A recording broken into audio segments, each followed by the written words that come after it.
ए साथीहरू अब पूजा गरेर भ्याएर अब तल झर्यो हामी बेसीमा साथीहरू। यस्तो केही पनि देखिँदैन त घामले त।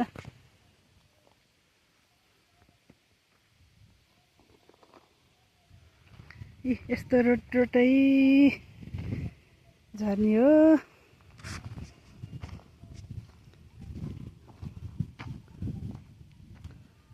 अब गाडी चाहिँ कि अब आफैले ल्याए मात्रै हो, नत्र भए हुँदैन गाडी। अनि बाटो पनि अलि हजिलो छ गाडीमा आउन पनि,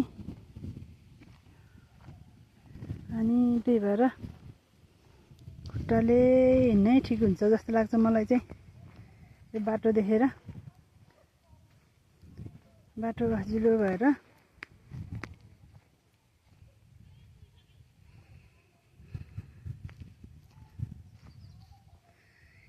अनि खुट्टाले बिस्तारै हिँड्यो ठिकै हुन्छ खुट्टाले।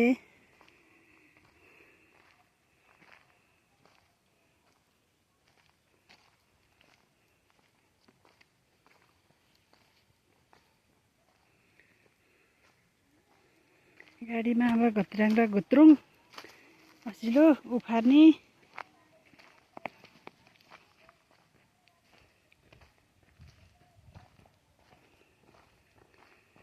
यो बाटो पनि पछि खोलेको हो साथीहरू, पहिला त थिएन। पहिला म बसुन्जेल त थिएन, गाडी पनि थिएन, बाटो पनि बनाएको थिएन, सानो बाटो थियो खरबारी।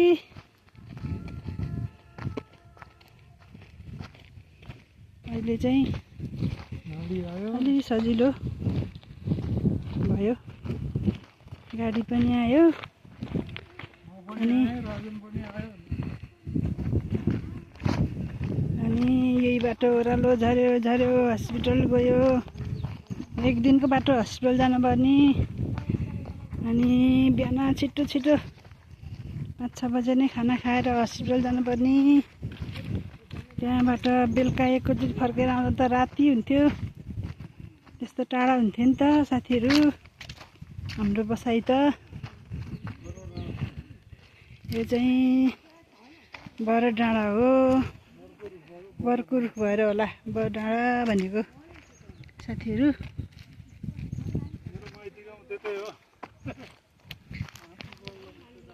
अनि राजन सर चाहिँ यहाँ झोला बोक्दै हिँड्दै गर्नुभयो।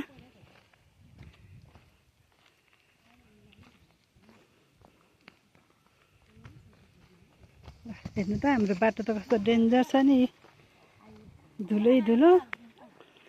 जुत्ता लगाएपछि त जुत्ता त हेर्नै नहुनेको हुन्छ त धुलोले।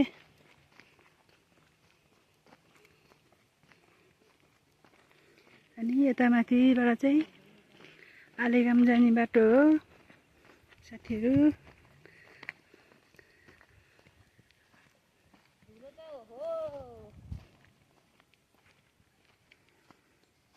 अनि यता चाहिँ यहाँ मेरो देउरानी हो साथीहरू, हेर्नु त उता चाहिँ सासू।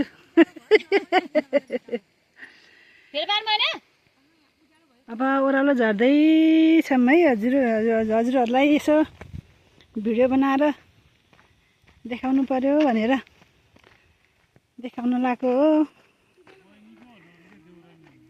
अच्छा, देउरानी जेठानी भनेको झन् न्यू हो।